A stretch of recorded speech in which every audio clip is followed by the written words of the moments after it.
buenas at good morning sa mga boss natin dyan. Today is April 23, Thursday. Siyempre, alas 7 na ng umaga. Kaya naman samahan nyo kami sa loob ng isang oras na punong-puno ng balitaan at impormasyon. Mula alas 7 hanggang alas 8, samahan nyo kami pag-usapan ang mga napapanahong issues sa siguradong kapupulutan ninyo ng aral at ng kaligayahan. Pero bago yan, sabay-sabay muna namin kayong babatiin ng Good morning, boss! Good morning, Carla, Audrey. Thursday na naman. That's right. Thursday Alam mo, jam-packed. Thursday. Yes. Ang dami Second nating mga Thursday na. bisita and we're all very excited na alamin lahat ng mga usapan natin mga topics. Pero bago natin puntahan yan at ma-excite tayong tatlo, syempre pag-usapan muna natin ang mga napapanahong issues. Kaya naman simulan na natin ang ating Teka Moment.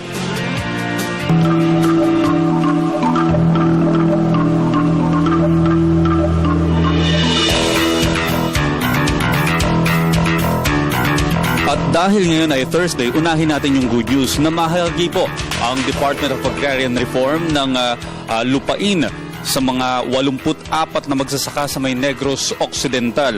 Kung maalala, alam mo, Diana at saka Carla, last year ay ibinalita rin namin sa PTV Newsbreak na ang Agrarian Reform rin ng lupa dyan din sa may Negros Occidental noong June 29, 2013, 500 ektaryang tubuhan naman ang ipinamahagi sa mga magsasaka sa may Negros Occidental.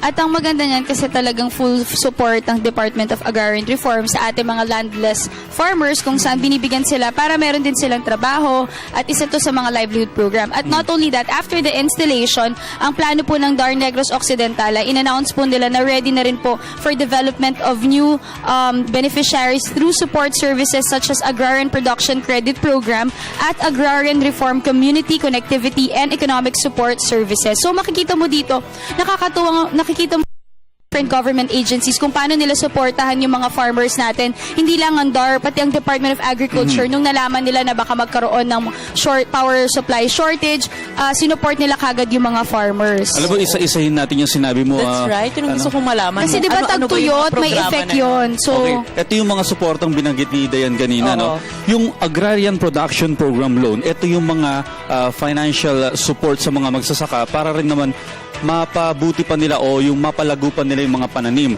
Pangalawang binanggit ni Dayan, yung Agrarian Reform Community Connectivity, ito yung tulong para sa mas malumaki pa yung kita ng mga magsasaka o business development. Ito yung mga kagamitan naman na itinutulong ng pamahalaan para naman ma-retain din o yung lumago pa yung mga pagmamayari nilang lupain. Kasi usually ang nagiging problema sa mga magsasakang nababahagian ng lupain, pag napabayaan nila, pinapautang din nila.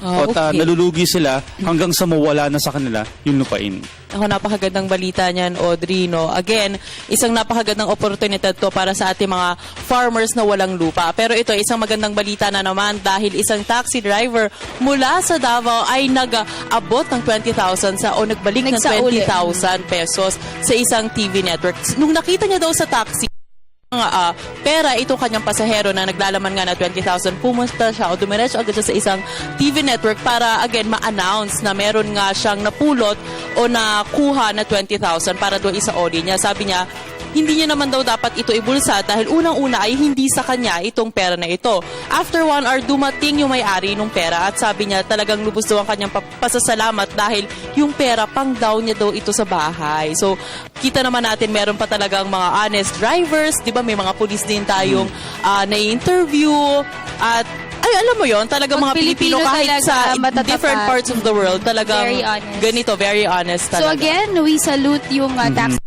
Sana mas magsilbi siyang inspirasyon sa iba. Mabuhay po kayo. Hindi biro yung 20,000 Yes. pesos lalo sa panahon ngayon na malaki yung magagawa nun para isipin mong isauli pa sa pagmamayari. Okay, mamaya po, pag-uusapan din natin, may mga bisita tayo, punong-puno tayo ngayon dito sa may GMB, ang usapin para sa pag-iwas sa sakit na malaria.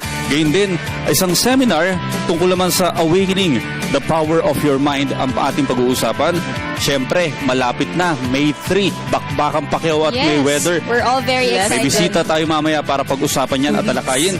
At syempre, pag-uusapan din natin yung mga tips para naman magkabahay. Ito naman, ETC One Life Fashion at makakasama natin si Director na andito sa ating studio sa Fish Options. Kaya mga boss, abangan nyo yan. At syempre, maaari nyo rin kami mapanood via live streaming ptv.ph. Maaari nyo ilike aming Facebook page, facebook.com/gmorningboss. I-follow na rin aming Twitter account at gmorningboss at bisitahin na rin ang aming YouTube page, PTV Space PH. Kaya dyan lamang po kayo dahil magbabalik pa ang Good morning, boss!